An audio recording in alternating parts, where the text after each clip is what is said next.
جس نے دیکھا ہے روزہ نبی کا،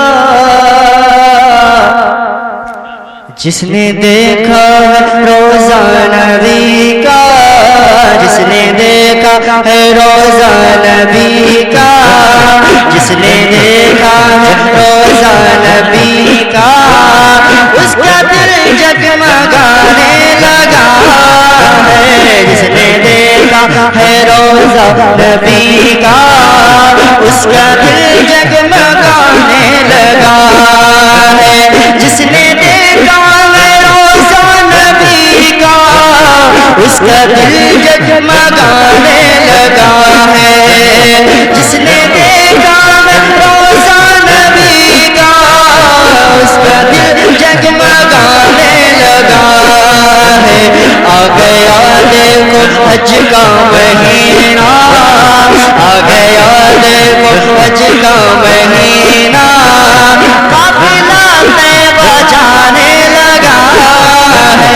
آ گیا دیکھو حج کا مہینہ، قافلہ طیبہ جانے لگا ہے۔ آ گیا دیکھو حج کا مہینہ، قافلہ طیبہ جانے لگا ہے۔ کفر ہی کفر تھا اس جہاں میں،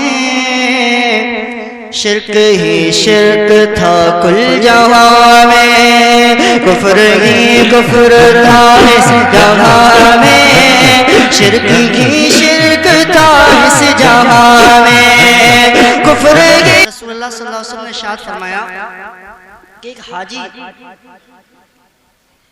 جب حج بیت اللہ کے لیے جاتا ہے تو جیسے ہی وہ گھر سے قدم نکالتا ہے تو اس کے ہر قدم کے بدلے اللہ رب العزت ایک غلام آزاد کرنے کا ثواب لکھتا ہے۔ سرکار فرماتے ہیں کہ جب حاجی اپنے گھر سے حج بیت اللہ کے لیے روانہ ہو تو اس وقت صرف ایک دعا زیادہ کروانا چاہیے، بخشش کی دعا۔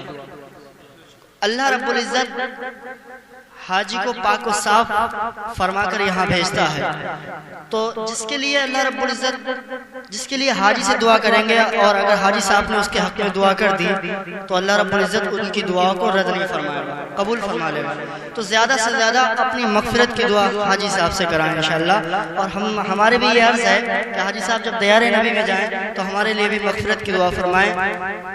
نہ جانے آپ کی دعا سرکار دو عالم صلی اللہ علیہ وسلم کے گنبد سے ٹکرا گئی، خانہ کعبہ سے ٹکرا گئی، اللہ رب العزت آپ کی دعا کو قبول فرما لے گا اور ہم جیسے گناہگار امتیوں کو اللہ رب العزت بخش دے گا۔ لیکن مانگنے کا سلیقہ کیا ہونا چاہیے؟ شعر ملاحظہ فرمائیں، محبت سے کہیں سبحان اللہ۔ کوئی مانگے سلیقے سے ان سے میرے آقا، میرے آقا، کوئی مانگے سلیقے سے ان سے، کوئی مانگے سلیقے سے ان سے، کوئی مانگے سلیقے سے ان سے، مانگنے سے سوا آقا دیں گے۔ کوئی مانگے سلیقے سے ان سے، مانگنے سے سوا آقا دیں گے۔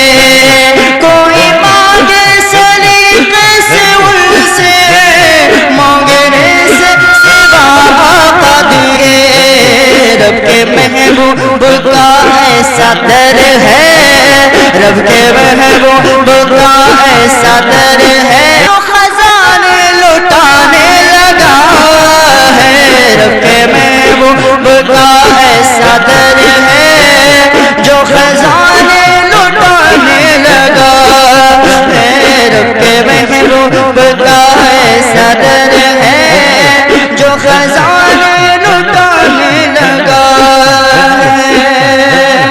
اب پھنسا ہے بھور میں سفینہ،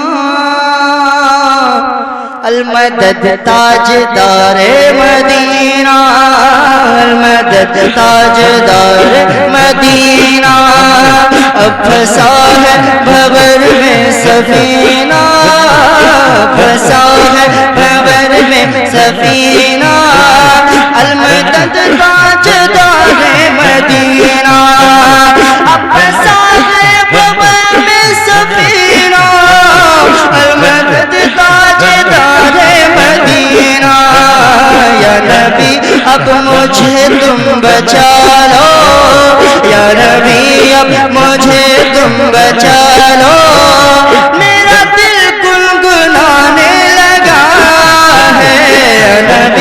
اب مجھے تم بچا لو، میرا دل گنگنانے لگا ہے یا نبی اب مجھے تم بچا لو۔ معجزات محمد کو دیکھو، رب نے بخشی ہے طاقت نبی کو۔ دل کی گہرائیوں کے ساتھ میرے نبی کے معجزات کو ذہن میں رکھیں اور یہ شعر سماعت فرمائیں، محبت سے کہیں سبحان اللہ۔ کہ جس وقت سرکار سے یہودی نے عرض کیا کہ اگر آپ واقعی اللہ کے سچے نبی ہیں تو آپ کوئی مجھے ایسا معجزہ دکھائیے کہ جس پر میں یقین لے آؤں اور آپ کو نبی مان لوں۔ تو میرے نبی نے ارشاد فرمایا کہ سامنے وہ درخت کھڑا ہے، اس درخت سے صرف اتنا کہہ دینا کہ تجھے آمنہ کا لال بلا رہا ہے، تیرے لیے اتنا ہی کافی ہوگا۔ جب وہ درخت، وہ یہودی اس درخت سے اتنا عرض کرتا ہے کہ تجھے آمنہ کا لال بلا رہا ہے، تو قسم خدا کی اس درخت کے اندر اتنی طاقت آ گئی کہ اس نے اپنی جڑوں کو دائیں ہلایا، بائیں ہلایا، آگے ہلایا، پیچھے ہلایا، اور زمین کا سینہ چیرتا ہوا سرکار دو عالم صلی اللہ علیہ وسلم کے قدموں میں حاضر ہو گیا۔ یہ معجزہ دیکھ کر وہ یہودی سرکار دو عالم صلی اللہ علیہ وسلم کا کلمہ پڑھ لیتا ہے اور ایمان لے آتا ہے۔ چاند ٹکڑا ہوا، سورج واپس کیا۔ ان تین معجزات کو اپنے ذہن میں رکھیں اور شعر سماعت فرمائیں، محبت سے کہیں یا رسول اللہ۔ معجزات محمد کو دیکھو، رب نے بخشی ہے طاقت نبی کو۔ معجزات محمد کو دیکھو، معجزات محمد کو دیکھو، رب نے بخشی ہے طاقت نبی کو۔ معجزات محمد کو دیکھو، رب نے بخشی ہے طاقت نبی کو۔ معجزات محمد کو دیکھو، رب نے بخشی ہے طاقت نبی کو۔ چاند ٹکڑے ہوا شمس پلٹا، چاند ٹکڑے ہوا شمس پلٹا، پیر قدموں میں آنے لگا ہے، شمس پلٹا چاند ٹکڑے